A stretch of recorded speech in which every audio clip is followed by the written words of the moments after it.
Hi everyone, welcome back to Seeds. I'm Tracy. And I'm Kristine. And today, Tracy and we are going to talk a little bit about, I guess, the art of letting go. Um, this is actually a really, really good topic for me because right now I'm sort of, as I'm sure many of you may find yourselves in situations, either personal, it could be, it could even be about addictions, it could be about anything where you're struggling with letting go of something or letting go of someone or letting just the art of letting go, period. And when do you know it's the right time to let go? When is it the right time to let go? Yeah, that's a big question. Another one. Me personally, I can only speak for myself. I think the time that you're supposed to let go when something's no longer good for you and you recognize that it's not good for you anymore, that to me is usually a pointer for me to say, okay, maybe it's time to let this situation go. So if it's not good for you, like I hate to use the word serving you, but it's kind of like I read something. Loving yourself is knowing when to let go of toxic people. And I'm not saying that a situation or something may not be toxic for someone else, but it may be for you, and it's up to you to recognize when it's not helping you anymore. It's not bringing any growth, or it's taking too much from you. Why is it so hard though? Like, I mean, I know I've been in situations, I'm sort of in a situation where on some levels I know it's not serving me. It's not, or how can I put it? Like in the immediate part, it may not be serving me. Or maybe it's not walking a certain way. You and I, we talked about love and we talked about unconditional love and that kind of thing. But why is it so difficult? Like, why is it so difficult sometimes to let go of something that, or of someone, or of a relationship that you know, yeah, is causing you pain or causing you disappointment or keeping you stuck in a situation? I think that it has a lot to do with possibly that you think the situation can change for the better. You have that hope. Yeah, it will change for the better. But I also think that a lot of it is not accepting that it won't change. Yeah, it won't. You don't want to accept that because you put so much effort and time into something that you only want to see that end goal being the result that you've had in your mind and what you've been working towards. But I think that sometimes you have to just accept that it's not going to change. That's just the way it is. And I think a lot of it is acceptance. Yeah. And then I think when you hit that point of acceptance and you realize, okay, this is what it is and this is the way it's going to be, you can bring yourself to let go. And again, I mean, so much of what we've talked about in almost all of our sessions so far, ego coming in, right? And so that acceptance piece really, I think a lot of things come up about maybe your own judgment. You know what I mean? You don't want to be wrong about a situation. You don't want to think that you were wrong. Like you said, having so much hope or so much faith in the end result, whatever that end result is. But then what about the situations where you've accepted the end result, one end result, not coming right in the way that you might have preferred,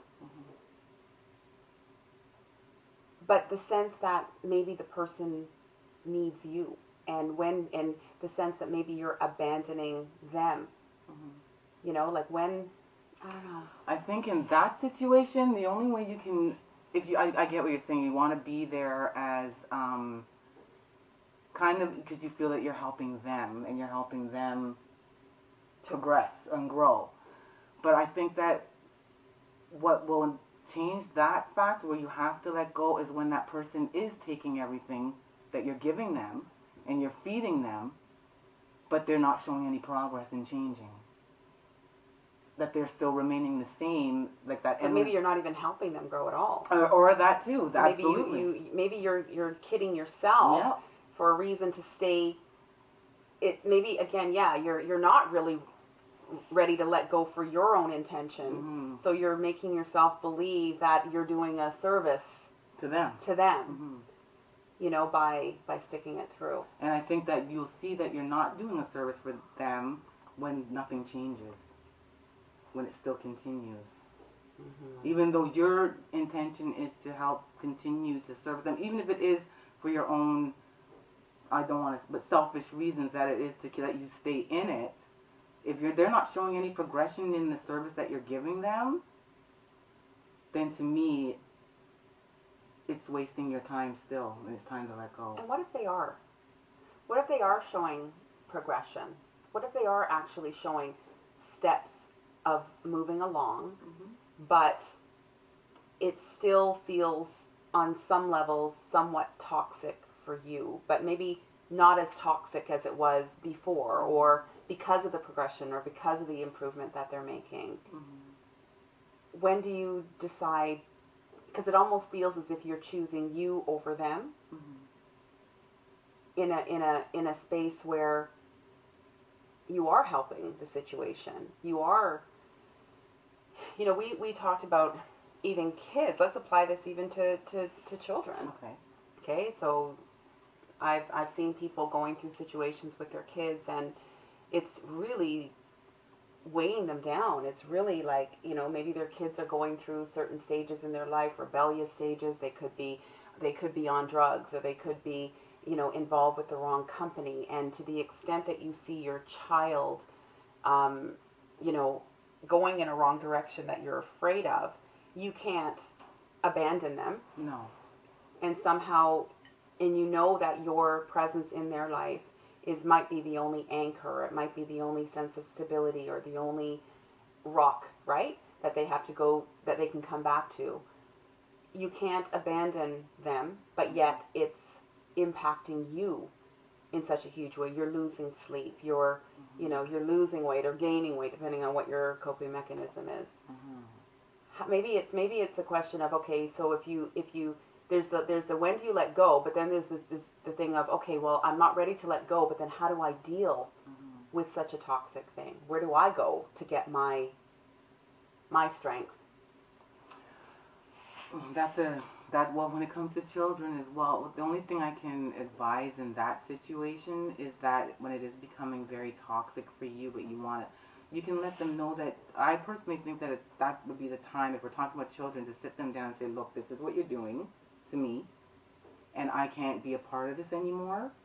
You need to sort out whatever, but I will always be here for you when you need me. That's, I think, the most you can do, but I still think there has to be... But you're in such close proximity to them to even still see that the path that they're going is such a dangerous path, and because you're in such close proximity to them, you're still going to be affected by what they are doing. Oh, of course you will. You'll always be affected, and maybe that's something that will never go, because... I feel like I have to sneeze. Oh, go ahead. Oh, bless me. But of course you're going to bless me. Yeah, oh, bless you. Sorry. Little snoozy. But, she's sneezy, I'm snoozy. But, I think that when it comes to children, well, and it also depends on the age of that child, too, like the maturity level of that child. But I just think that at some point I think we were all put here to live our own life. You know, we were put here to live our own life and to walk our journey as we see fit. And it's extremely difficult to watch someone that you love going down a dangerous territory. But unfortunately, sometimes you really do have to let go and let them fall and be there for them when they need you to pick them back up again. Yeah. But sometimes people have to hit, and it's hard to do, trust me. But you have to let people hit rock bottom sometimes to help themselves. Yeah, and I think too is that there's a risk of you becoming an enabler to that person as well for for whatever it is you're offering them, you become an enabler. And for some Yes. reason, I think of the analogy. We have our picture of this butterfly, and I think of there was something I read, and I love this story. I don't know if you've already caught on to where I'm going with it, but it was basically speaking about a man who was walking along a path, and he sees a caterpillar in a cocoon. And as we know, caterpillars, they go into a cocoon, they go through this metamorphosis, and then they become a butterfly. But what he was able to see was this caterpillar in the cocoon, struggling. Yeah. Half of his body was out and half was in, and he was struggling. From the man's perspective, this caterpillar was struggling to get out. And based on the man's sense of compassion and feeling toward this thing that was trying he was struggling to get out. He's watching and he's seeing this struggle, and so he, from a place of compassion, decided that he was going to help this poor little creature out, and he decided to open up the cocoon to allow him easier passage through this opening. And as a result, the caterpillar, now butterfly, comes out, but he couldn't fly. Yeah. He couldn't fly. And the moral of the story, and what we come to find out, is during the passageway through the canal of the opening, it is such a necessary step. To the caterpillar, it is struggle. Yeah. It is an uphill climb. It is struggle. It is he's in darkness within this cocoon, and he just wants freedom. He wants to come out. But that step allowed the fluid to be pulled into all areas of the wings, which gave the wings strength in order for it to fly. And what the man did by intervening, as we all do sometimes with people, through compassion, is he denied that necessary step for this butterfly to be able to fly. And I love that story because it really does speak to the struggles that we go through, and being able to bless and honor those struggles. Yes. Because they truly are they're necessary for growth and strength. Like they're necessary. They're totally necessary for growth and strength. So maybe it's twofold. It's recognizing when it's taking from you, but also being able to determine and to discern when you are getting in the way of the growth and development of another. Yeah. And being able to put your own desires aside for the betterment of that person. Of both. The person may feel that you're abandoning them because they have now become dependent on you. They've now become dependent on you, and even though they're taking advantage, maybe in some situations, they're taking things for granted. But it's only through those times, I think, that they're able to really learn what they're made of. Yeah, exactly. As I was going to say, learn their own strength and how to move forward on their own. Yeah. Without having anyone to lean on at that moment. Yeah. Because unfortunately, in this life, not everyone's going to be there. So you have to learn how to depend on yourself. Yeah. And I firmly believe that it is a part of our journey to go through these struggles, and sometimes to do it on our own. And like you said, it could be a case of you getting in the way. Yeah. And making it easy so they don't have to face their struggle. Yeah. So you have to, unfortunately, sometimes just walk away with love. The other thing, too, that I think also another byproduct of that, if you're getting in the way, is your own ego. Mm-hmm. Because some people want people or thrive off of people being dependent on them. Because then it speaks to their importance. And it goes back to what we spoke about last week, the narcissism. The narcissism, right? Yeah, Yes. It's true. And you're really at risk even in those situations when you think you're doing it. Maybe you're not doing it from, like what we talked about, the God, whatever. But if you're doing it from where you're telling yourself you're doing it from a place of compassion, you could really miss something else that's operating there, because compassion now becomes this veil that is keeping you from the truth. Yes. Right? So it's like, oh, well, I'm doing it because I care. Yes. But really it's to also to support yourself in the sense of being important, like you said. Of being important and being their go-to person, being whatever. So yeah, so we got to be really, really careful about that as well. Right. And make sure that we're not putting ourselves at risk. Yeah, interfering totally. In their walk, and probably a very purposeful part of their walk, in order for them to move on, to move forward. Yeah. On the next part of their journey. Yeah. You could be hindering it, like you told the story, which is great with the butterfly. The poor butterfly couldn't fly anymore because it didn't have the chance to struggle and work its wings on the inside and strengthen it. Yeah. Because someone intervened. There's also another story. I know I always go back to the Bible, but I have to. But with the Ark of the Covenant. Yeah. When they had the Ark of the Covenant, it's almost the same thing. And there was a man who was told not to, that they were all warned, do not touch it. Don't touch it. No matter what happens, don't touch it. And so one man saw as they were carrying it, it was about to fall, and he ran to go catch it and stop it. To save it, right? To save it, because he didn't want to hit the Ark of the Covenant, it has the commandments in there. I don't want it to hit the ground. What happened when he touched it? He died immediately. Mm-hmm. You know what I mean? So that's what...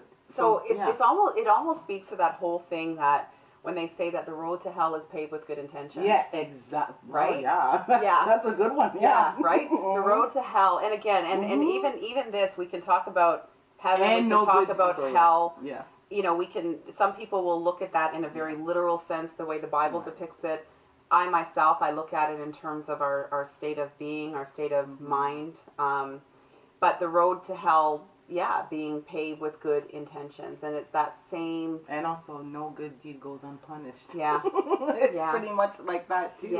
Yeah. So, and that's like you said, that's where you have to kind of really gauge what is it what really is operating, right? Exactly. What is really operating, and not even the what, but how many whats? Because compassion is operating. That's for sure, right? But if you don't step back and assess, is compassion the only thing that's operating?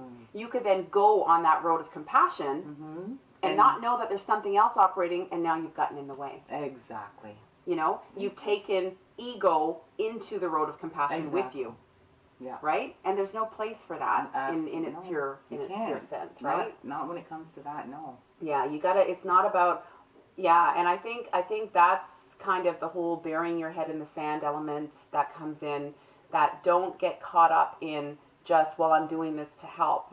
Because anybody who, if you're looking for people to support you, at the end of the day, you're responsible for your own self. And it doesn't matter if there's an army of people, supporting you. Because you could be that charismatic, you could be that much of a communicator that you can get and rally people around, and they will fully understand why you've done it. But if your measuring stick for what's right is only based on what other people are supporting you in, and not really based on that conscience that really is just between you and the big you, or you and God, you could be... Well, that's it, because people can give you all the advice that you want or need to make your decisions. So, as we were saying, I think you were saying that if you were saying, like, if it's okay to have all the support of people around you, but if you don't take stock of the real core of why you're doing it, and you're not doing it fully for all those real good intentions, and your ego's not in there, then you have to know when to let it go.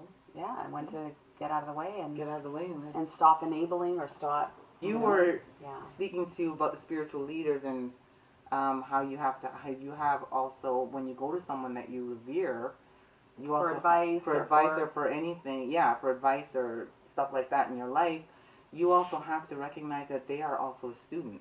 That's right. And that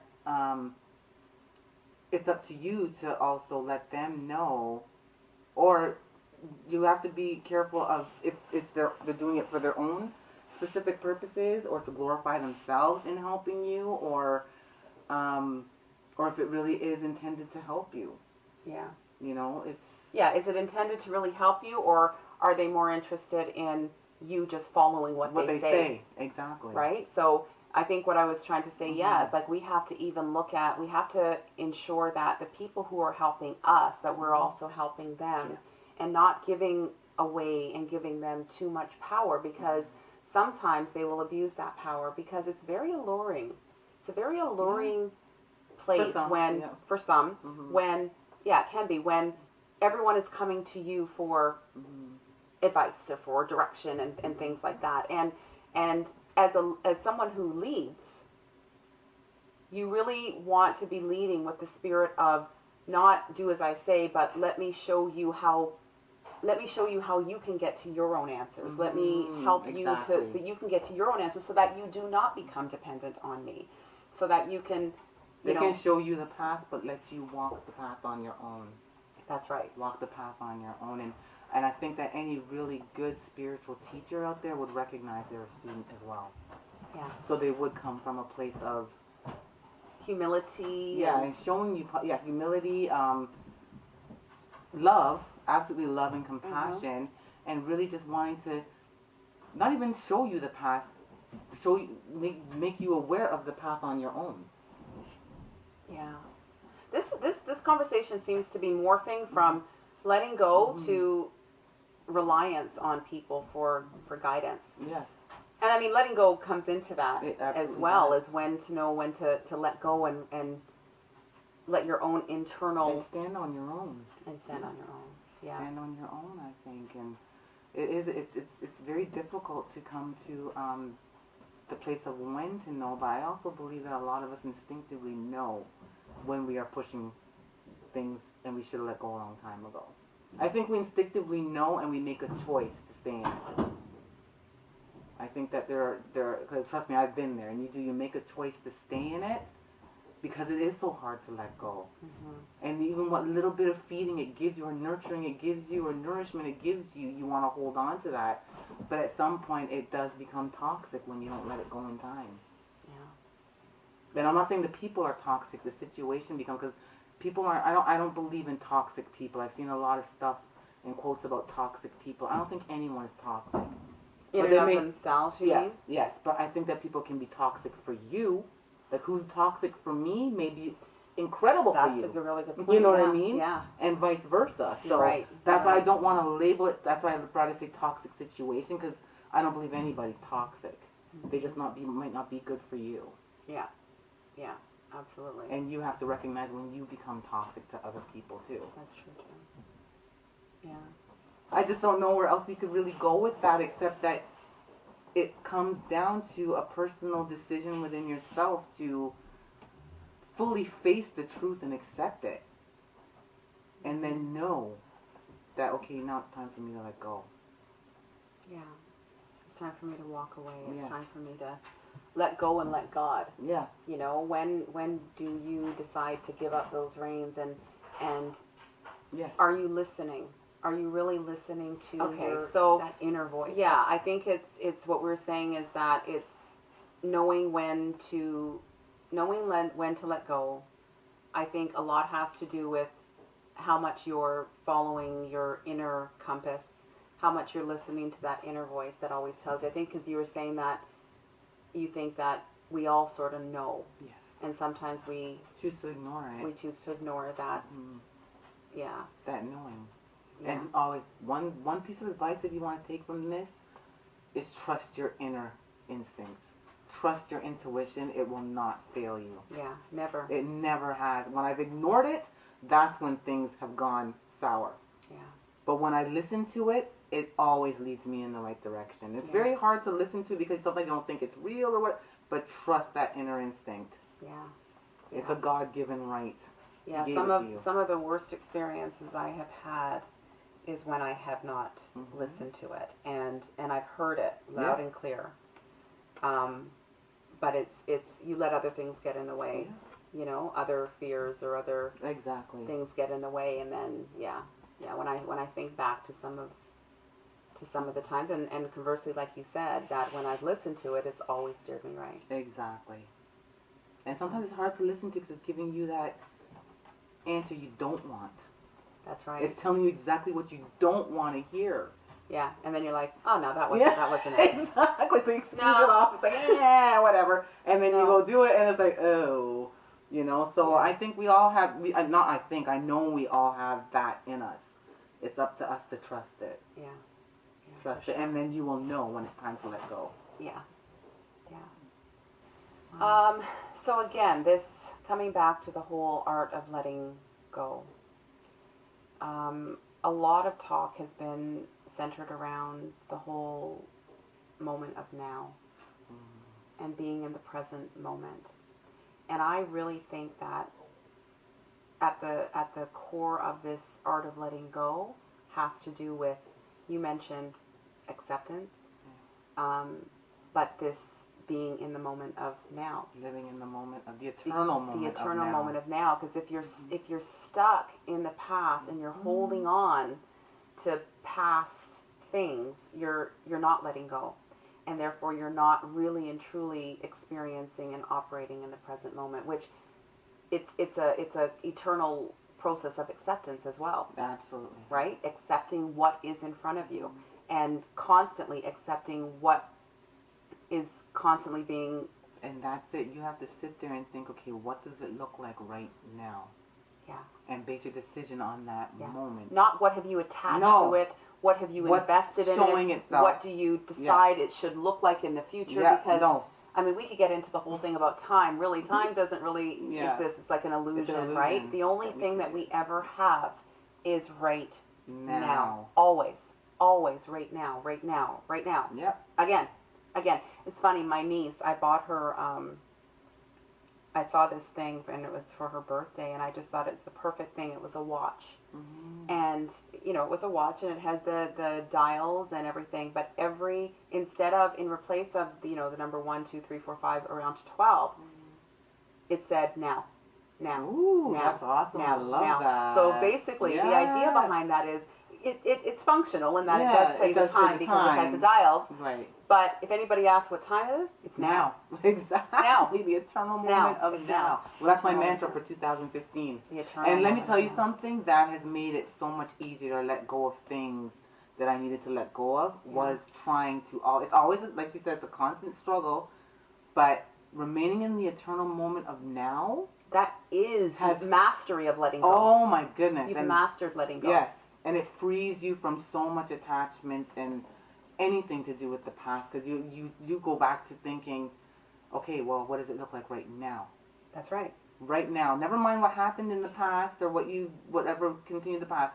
What's happening right now? And appreciating what's happening right now. That's what makes the difference. Yes. Because if you're looking at what happens right now and you're projecting your opinions on it or your judgments on it, you've now either gone to the past or you're going to the future of, it's not going to look like what I expect it to. Exactly. You're releasing yourself of all expectations. You're releasing yourself of all desires, and you're truly, it's like you're watching a movie in front of you and you're just watching it unfold. Yeah. You're just experiencing it unfold in front of you. And you don't know what's coming.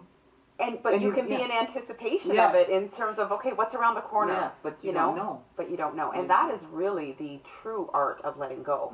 Like that is, you are in a constant motion of letting go at all times. You're not holding on to anything. You're not, it's very freeing. Yeah, it's extremely freeing and liberating. It's hard to do at first, but it's hard to sustain it. Yes, exactly. Yeah, it's hard to sustain and you're right, it is hard to do. It's hard to get there if you've never consciously tried to get there, right? But once you get to train your mind into thinking what is happening right now, what's going on right now, and appreciating, like you said, what's going on right now, it becomes easier. Yeah. It does. Because you become an observer of it as opposed to someone who's affected by it. Exactly. Yeah. Yeah. And it is hard to do, but it becomes easier, like you said, as you begin putting it into practice. Exactly. That's probably where, why people, it's probably the same place why people meditate. Yeah. It's the same place that meditation brings you, I guess, or would. But I really think the fast track place to get there is appreciation. Yes. Yes. Really and truly operating in that Appreciating your spirit of moments. appreciation. Mm-hmm. You know, and you can even appreciate the past, but leave it where it is. yeah. You can appreciate because you don't. I don't believe in anyone should forget that. Well, you can't ever forget your past, but you shouldn't forget your past because there's a lot of lessons you've learned back there. Mm-hmm. But don't try to recreate them. Yeah. Or make them keep having life. If it's done, it's done. Yeah. And now it's time to take those lessons you've learned, carry them with you, but carry them in your back pocket. Mm-hmm. And say, oh, I have a reminder here, you know? Mm-hmm. But live your life anew every day. Yeah. Yeah. Let it. Every moment. Every moment. Mm-hmm. Somebody, a wise man who's very, very close to me, says to me that, and truly lives this way, and I really admire this person, that me too. in every, you know who I'm talking I know, about, me right? too, I do. That in every Such insight. moment, Mm-hmm. a lifetime is lived. And a you know what? lifetime is lived. He is the example of a true spiritual teacher. You want to know why? Because he recognizes he's a student too. Absolutely. And that's why I love him. Yeah. You know what I mean? Because we've learned so much. Yes. We've learned so much from each other and, Yes. and through this. So, yeah, really, it's that in every moment there exists a lifetime. And it's only when you... Say it again. In every moment there exists a lifetime. There is a lifetime. Does the other one you told me before also lend to this? All in sweet time, the rest will unfold. Yes. I love that one. Gives me chills. Say it again. All in sweet time. Look at the The camera. rest... Okay. You have to hear All in sweet time. The rest will unfold. Absorb it. One more time. All please. in sweet time, the rest will unfold. Yeah. A true teacher. Yeah, a true teacher for Mm-hmm. sure. For sure. Then to me that is such a powerful message. Yeah. Because you're not worrying about the past. You're not worrying about the future. Yeah. You're truly you're surrendering to whatever happens at that moment. accepting it, appreciating it. Yeah. Letting go. We need to get him on our show. Oh my gosh, I would love. We need I would to get love him for on to be on the here. show. Yeah. Yeah, maybe Yeah. that's a discussion you guys could have one day. Yeah, that would be a special one. It sure would. Yeah. I'd give him my seat. Would you? I'd give him my seat too. I would give him my seat. But because of who he is, he wouldn't let us. You know? That's why we're talking about this person. Yeah, he wouldn't let us. That's absolutely speaking true to who he is. I think that, the two things that you said that he's mentioned really speak to this. And if you can really absorb the words that she said and meditate on them, you will learn to live it. And you'll realize that even though we're saying letting go is difficult, it's only as difficult as you make it. It's what your mind will tell you to feel about it. And especially, like we said, your ego. Your ego. Your ego is what's making it so difficult to let it go. Yeah. Because it's afraid of dying Yeah. in the process of you letting it go. Yeah. So, to me, I think and once you do learn to master that, it's not really difficult. No. It's not. It's only as difficult as your mind makes you think it is. Absolutely. But you have complete power over it. Complete power. All right, so I think I really do think that there's a lot more that could be said about the art of letting go. It truly, truly, truly is an art. I think we merely sort of scratched the surface and a lot of, on the topic, but we'll probably come back to this again. And for now, thank you once again for joining us for Seeds, and we'd like to know what seeds you're going to plant today.